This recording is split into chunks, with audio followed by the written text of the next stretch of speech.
قرآن و سنت میں جن علوم کے فضائل منقول ہیں بے شک وہ اس سے مراد وہ علوم ہیں جس سے اللہ کی معرفت حاصل ہوتی ہے.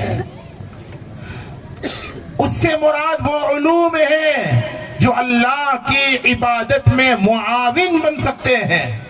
قرآن کریم کا علم، احادیث مبارکہ کا علم، فقہ کا علم، سمجھے کہ نہیں؟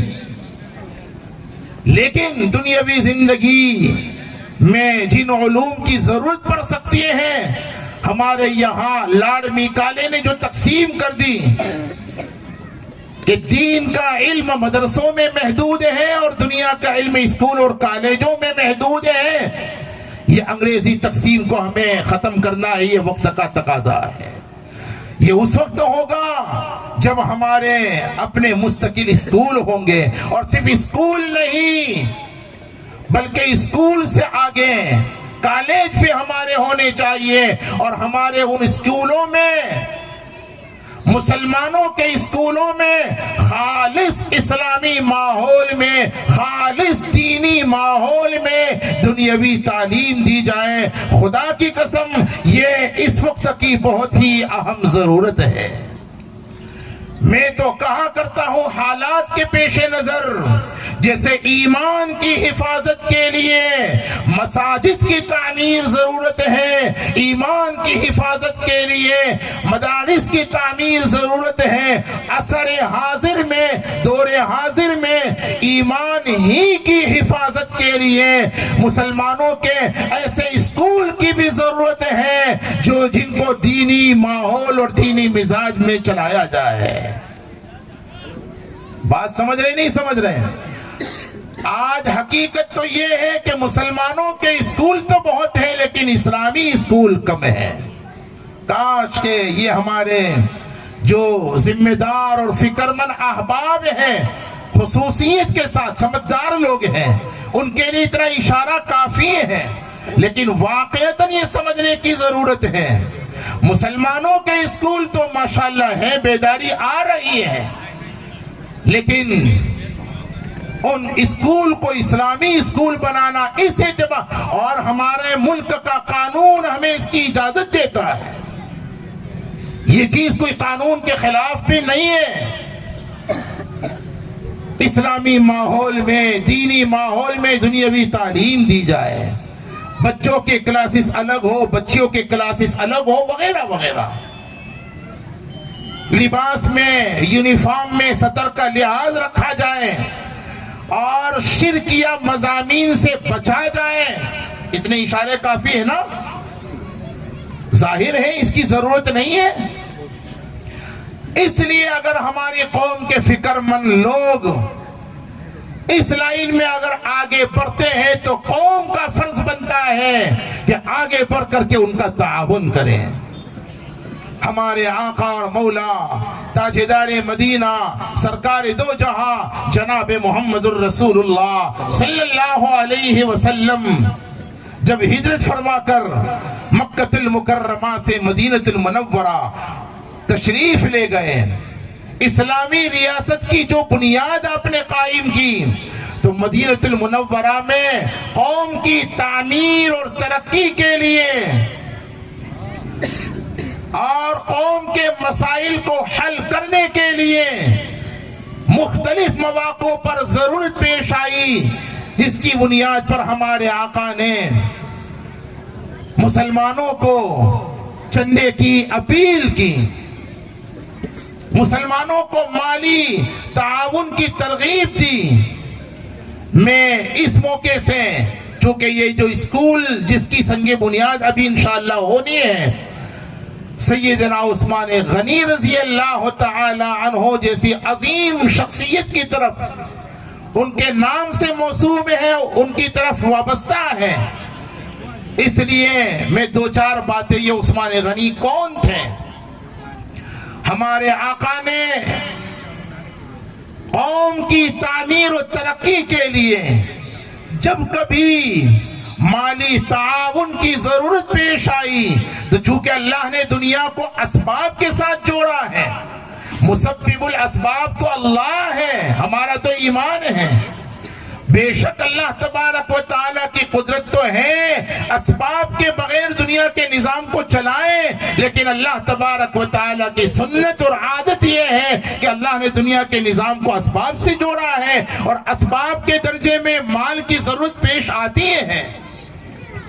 ہمارے آقا کو پیش آئی، مدینہ المنورہ میں جب تشریف لے گئے ہجرت فرما کر، مسلمانوں کی تعداد دن بدن بڑھنے لگی۔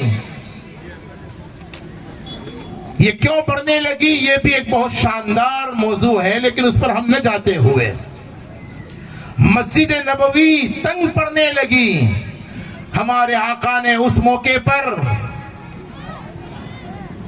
حضرات صحابہ رضوان اللہ علیہ مجمعین کے ایک مجمع میں یہ ترغیب دی کہ مسجد نبوی کے قریب کی جو زمین ہے مسجد کی توسیع کے لیے اس کی ضرورت ہے، کاش کہ ہمارے لوگ اس کی طرف توجہ دیں۔ ہمارے آقا کی ترغیب دینے پر سیدنا عثمان غنی رضی اللہ تعالی عنہ کھڑے ہوئے۔ حضرات صحابہ میں سیدنا عثمان غنی سخاوت میں بڑے مشہور تھے، اور مسجد نبوی کے قریب کی جو قیمتی زمین تھی سیدنا عثمان غنی رضی اللہ تعالیٰ عنہ نے اپنی جیب خاص سے تقریباً 25,000 درہم، اس زمانے کی یہ بہت بڑی رقم تھی، سیدنا عثمان غنی رضی اللہ تعالیٰ عنہ نے اپنے جیب سے وہ رقم نکالی اور زمین کو خرید کر سرکار دو عالم صلی اللہ علیہ وسلم کی خدمت میں پیش کر دی۔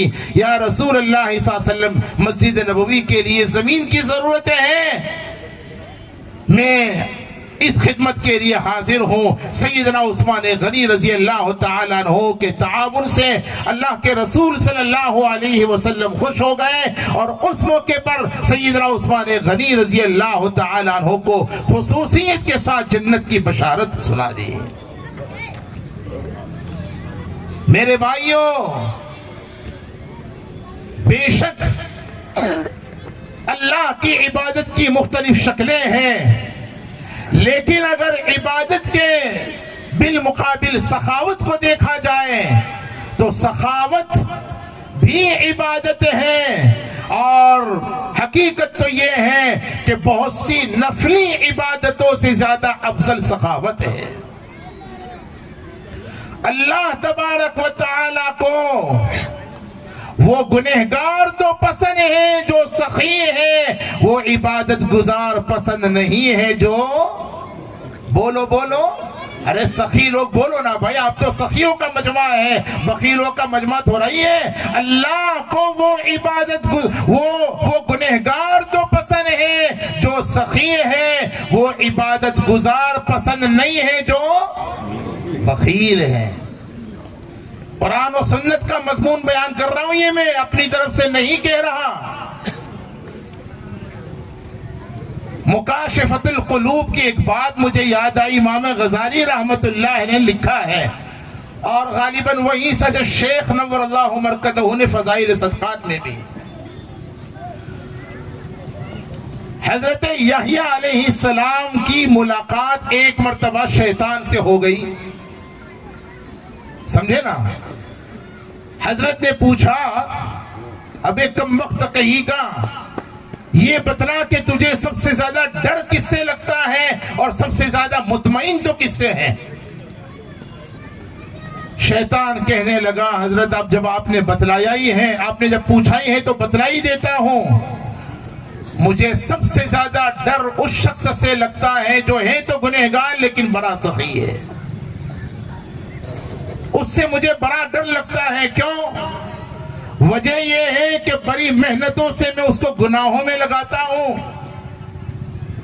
بڑے پاپڑ بیل کر کے میں اس کو غلط دھندے پہ لگاتا ہوں، لیکن گناہ کرنے کے بعد جب یہ سخاوت کا معاملہ کر لیتا ہے تو میری ساری محنت پر پانی پھر جاتا ہے، اور اس کی سخاوت کی وجہ سے اللہ تبارک و تعالی اس کے سارے گناہوں کو معاف کر دیتے ہیں۔ قرب الہی کا اگر بہترین ذریعہ قرآن کریم کی تلاوت ہے تو قرب الہی کا بہترین ذریعہ سخاوت بھی ہے۔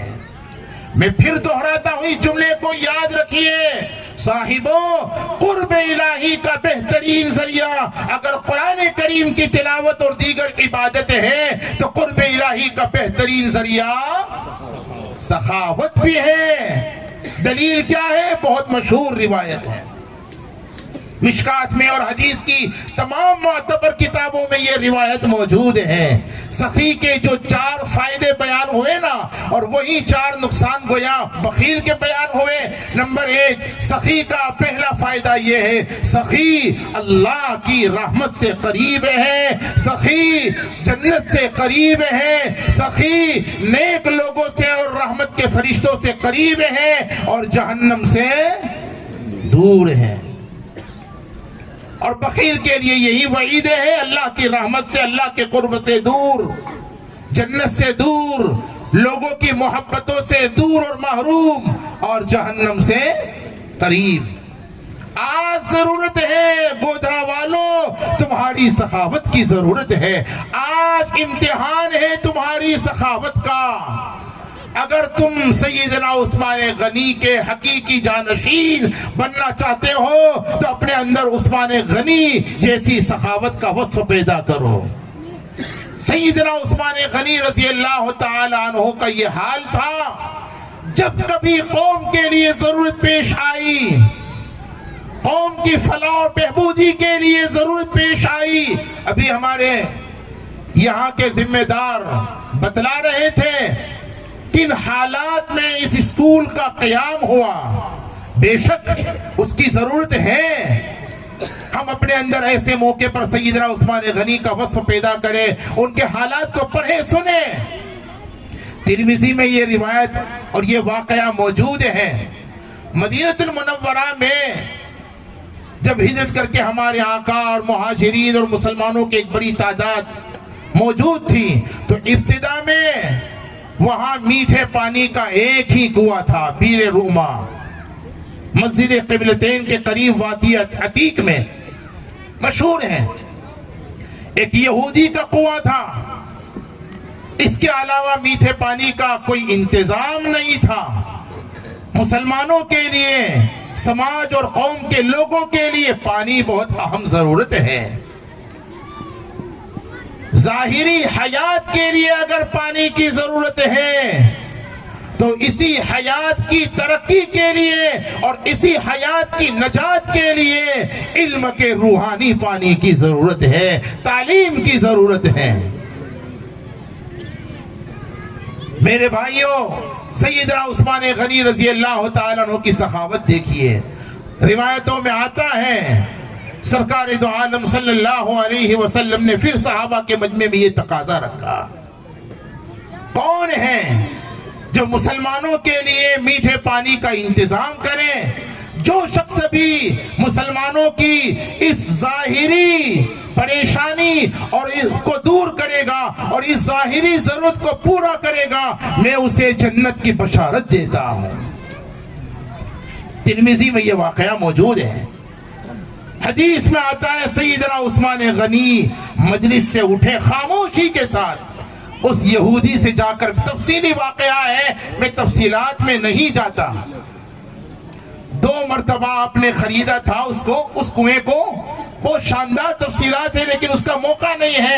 مجھے واقعات سنانا مقصود نہیں ہے، اشارے کرنے مقصود ہے، اور اس سے کچھ ہدایتیں اور جو نصیحتیں میں ملتی ہیں وہ اس کی طرف توجہ دلانا مقصود ہے۔ سیدنا عثمان غنی رضی اللہ عنہ نے قوم کی ضرورت کے پیش نظر جب حضور نے ترغیب دی، اس یہودی سے جا کر کے ملے اور اس کو کسی طرح سے کنواں بیچنے پر راضی کیا، اور تقریباً طبرانی وغیرہ کی روایت میں یہ تفصیلات ہیں، 35,000 درہم میں سیدنا عثمان غنی رضی اللہ عنہ نے اس کنویں کو خرید کر امت مسلمہ کے لیے وقف کر دیا۔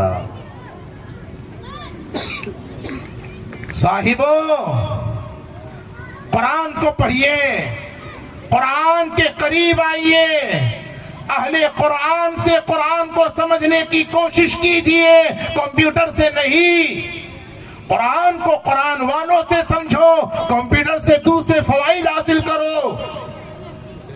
لیکن قرآن کو اگر قرآن والوں سے سمجھنے کی کوشش کرو گے نا تو میں پوری ذمہ داری کے ساتھ کہتا ہوں، قرآن کریم نے اللہ کے ولیوں کے جو فضائل بیان کیے ہوئے ہیں، اور خدا کی قسم وہی فضائل قرآن کریم نے سخیوں کے بیان کیے ہوئے ہیں۔ کیا کہا؟ اللہ کے ولیوں کے متعلق قرآن کیا کہتا ہے؟ قرآن پاک میں فرمایا الا ان اولیاء اللہ، الا ان اولیاء اللہ لا خوف علیہم ولا هم يحزنون۔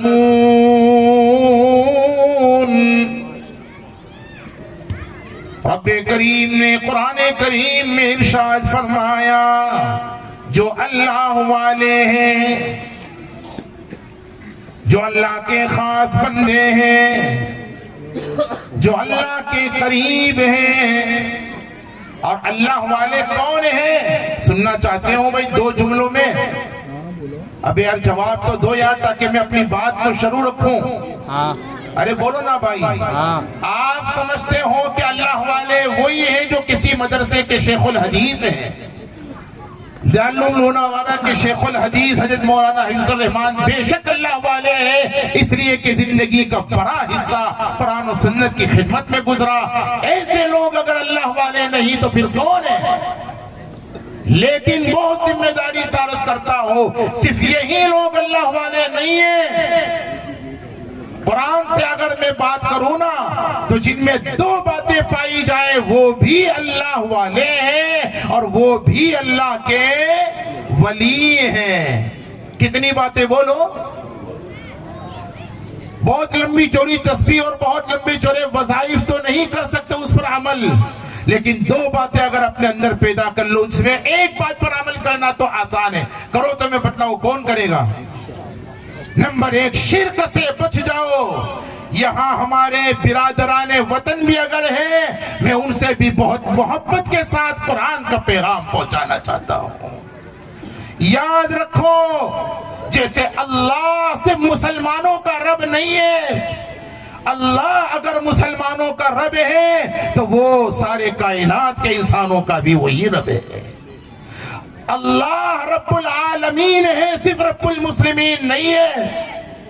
اللہ کا قرآن، اس پر اگر مسلمانوں کا جتنا حق ہے تو اتنا ہی حق ہمارے تمام برادران وطن کا بھی ہے، سارے انسانوں کا ہے۔ تمہارا بھی حق بنتا ہے اللہ کے قرآن کو تم بھی پڑھو، اس کو سمجھنے کی تم بھی کوشش کرو، اور یاد رکھو اسلام صرف مسلمانوں کا مذہب، اسلام اللہ کا دین ہے، یہ صرف مسلمانوں کا مذہب نہیں ہے۔ ہاں، جو اس کو قبول کرتا ہے وہ مسلمان ہے، ورنہ ہے سب کے لیے۔ اس وضاحت کے ساتھ میں عرض کرتا ہوں، پہلی بات جس میں پائی جائے وہ اللہ کا ولی ہے، وہ کیا ہے؟ شرک سے بچ جائے۔ اللہ کی ذات میں، اس کی مخصوص صفات میں اور اس کی عبادات میں اللہ کے غیر کو کبھی کسی حالت میں شریک نہ کرو، تم اللہ کے ادنا درجے کے ولی ہو۔ ہاں، یہ قرآن میں ہے۔ قرآن پاک میں حق تعالیٰ نے تمام اہل ایمان کو جو توحید پرست ہیں، شرک سے بچے ہوئے، ان کو اپنا ولی قرار دیا۔ اللہ ولی الذین آمنوا، دیکھا آپ نے؟ مفتی سعید صاحب پالنپوری نے یہاں اس بات کو لکھا جو میں نے بیان کیا، جو شرک سے بچا ہوا ہے وہ بھی ادنا درجے میں اللہ کا ولی ہے۔ اولیاء اللہ کی آخری سب میں وہ بھی شامل ہیں۔ اگر اللہ کا ولی بننا چاہتے ہو بھائی، شرک سے بچ جاؤ، بچوں گے انشاءاللہ۔ ہمارے اسکول اس لیے بھی قائم کرنا ضروری ہے تاکہ شرک کے برائی سے بچ کر کے ہم اپنے بچوں کو ضروری تعلیم دے سکیں۔ خیر، اللہ والا بننے کے لیے جب بات آئی تو دوسری بات میں بتلا کر کے آگے بڑھتا ہوں. دوسرا وصف اپنے اندر تقوی پیدا کر لو. ان اولیاءہ الا المتقون. تقوی کس کو کہتے ہیں؟ کچھ کرنے کا نام نہیں، بچنے کا نام تقوی ہے. کس سے بچنا؟ شرک سے بچنا تقوی ہے. معاصی سے، گناہوں سے بچنا تقوی ہے. حرام دیکھنے، حرام بولنے، حرام کمانے، حرام کھانے پینے، حرام سننے اور حرام سے بچنے کا نام تقوی ہے. میں اپنی بات کو انشاءاللہ بہت جلدی سمیٹ لیتا ہوں. عرض یہ کر رہا تھا، قرآن کریم میں حق تعالیٰ نے اولیاء اللہ کے جو فضائل بیان کیے نا، لا خوف علیہم ولا هم یحزنون، ان پر کوئی غم بھی نہیں آخرت میں اور کسی قسم کا کوئی خوف بھی نہیں. یہی فضائل قرآن کریم نے سخیوں کے بیان کیے. بس یہ بات، جو فضائل قرآن نے ولیوں کے بیان کیے، لا خوف علیہم ولا هم یحزنون، قرآن ہی سے معلوم ہوتا ہے یہی فضائل قرآن نے سخیوں کے بیان کیے. کہاں پر؟ الذين ينفقون أموالهم بالليل والنهار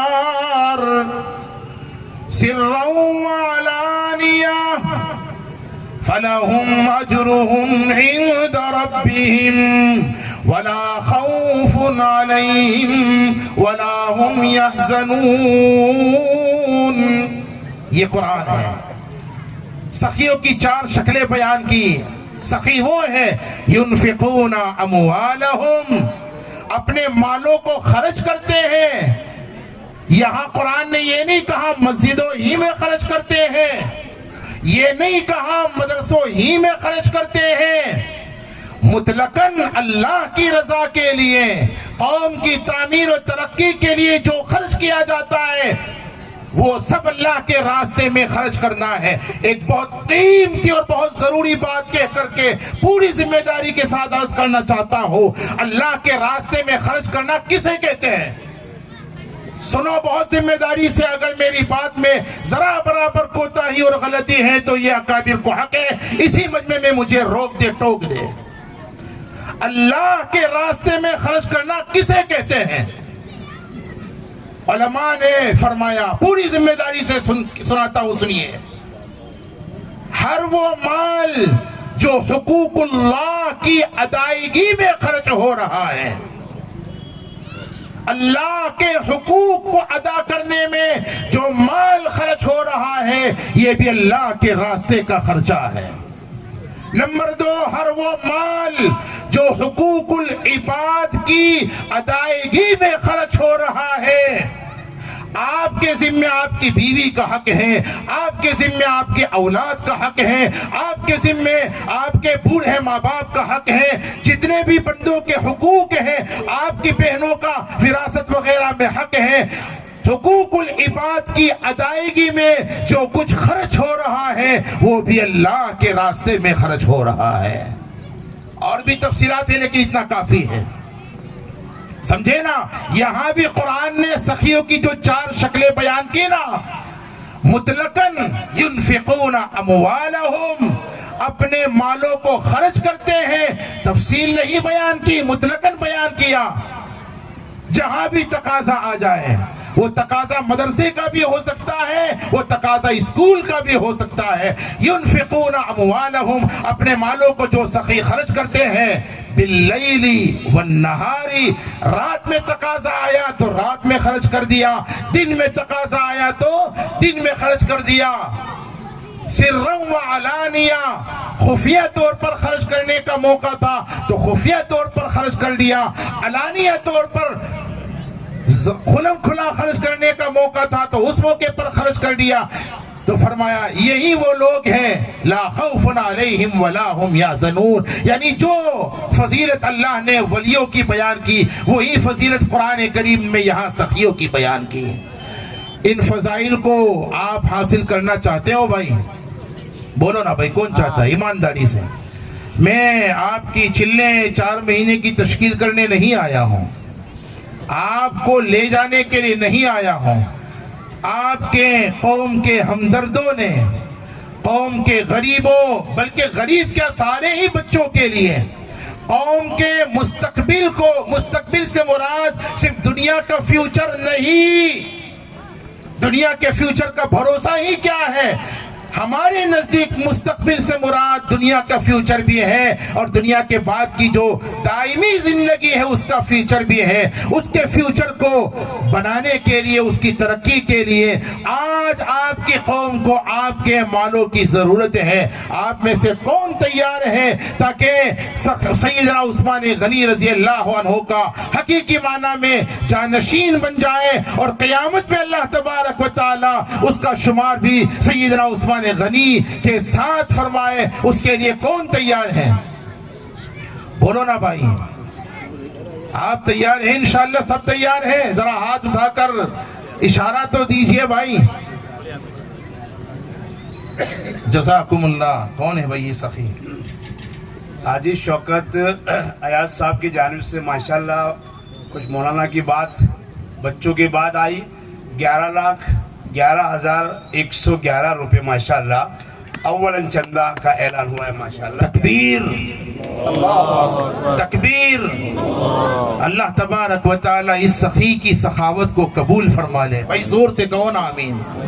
اور اللہ تبارک و تعالی قرآن و سنت میں سخاوت کے جتنے فضائل ہیں ان تمام فضائل کا اس سخی کو، اور جنہوں نے زمین وقف کی ہے، زمین کی سخاوت کی، اور جنہوں نے اس سے پہلے چھوٹی بڑی جو سخاوتیں کی ہیں اور جن کے نام بھی ابھی بولے گئے، اور جو ابھی انشاءاللہ کریں گے، اللہ تعالیٰ ان تمام کو اس کا حقدار بنائے، اور سخاوت کے جتنے فضائل اللہ تعالیٰ ان تمام فضائل کا مصداق بنائے۔ اور بھی انشاءاللہ آپ ارادہ رکھتے ہو بھائی؟ انشاءاللہ۔ اب اچھا یہاں ایک بات میں کہہ کر کے آگے بڑھتا ہوں، یہ جو الذین ينفقون اموالهم باللیل والنہار سرا وعلانیہ جو ہے نا، اس کے شان نزول میں مختلف واقعات میں سے 2 واقعے کی طرف دلی سے اشارہ۔ بعضوں نے کہا کہ یہ صدیق اکبر رضی اللہ عنہ کے بارے میں یوں نازل ہوئی کہ ایک مرتبہ جب قوم و ملت کو ضرورت پیش آئی تو صدیق اکبر جیسے مالدار ترین صحابی نے 10,000 درہم رات میں، 10,000 درہم دن میں، 10,000 درہم علانیہ طور پر علل اعلان، اور 10,000 درہم پوشیدہ طور پر خرچ کیے۔ اسی کو اللہ تبارک و تعالی نے ينفقون اموالهم باللیل والنہار سرا وعلانیۃ کے اندر بیان فرما دیا۔ صحابہ ایسے تھے جب جیسی ضرورت ہوتی تھی اپنے آپ کو پیش کر یہ قربانی۔ اور دوسری روایت میں یہ آتا ہے کہ یہ آیت کریمہ سیدنا علی کرم اللہ وجہہ کے بارے میں اس وقت نازل ہوئی جب آپ نہایت غربت کی زندگی گزار رہے تھے۔ آپ کے پاس کل ملا کے 4 درہم تھے، اور لیکن جب دین کا تقاضا رکھا گیا ان کے سامنے پیش ہوا تو 1 درہم رات میں، ان 4 درہموں میں سے 1 درہم رات میں، 1 دن میں، 1 علانیہ طور پر، 1 پوشیدہ طور پر خرچ کر دیے۔ اس پر اللہ تبارک و تعالی نے یہ آیت نازل فرمائی۔ دونوں واقعات صحیح ہیں، صحابہ کے مالدار بھی سخی تھے، صحابہ کے غریب بھی سخی تھے۔ آخری جملہ صاحبوں، واقعہ یہ ہے، آج ہمارا حال یہ ہے کہ ہم جمع کر کر کے کنگال ہو گئے، صحابہ خرچ کر کر کے مالدار ہو گئے۔ اللہ تعالی حقائق سمجھا دے، عمل کی توفیق عطا فرمائے، آمین۔ وآخر دعوانا ان الحمدللہ رب العالمین۔ جزاکم اللہ احسن الجزاء۔ وصول تو انشاءاللہ میں تھوڑی دیر کے بات کرتا ہوں، ابھی شیخ صاحب کا بات سننے ماشاءاللہ۔ اللہ کرے کہ جو ہے مولانا کی کہی ہوئی باتیں ہماری سمجھ میں آئے، اور ہمارا زیادہ سے زیادہ مال جو ہے اللہ اور اس کے نبی کی رضا کے واسطے جو ہے استعمال ہو۔ مولانا عبد الرحمن صاحب شیخ الحدیث صاحب سے جو ہے میں نے کہا تھا کہ آپ کے لیے مائک وہاں رکھوں، مگر کیا کریں میں خود بھی آؤں گا اور جو ہے ڈائس پر آ کر ہی بولوں گا۔ بڑا مختصر سی بات، مگر غور سے سنے دوستو۔ اس کے بعد ایک اور جو ہے ہمارے ادھیکش جو ہے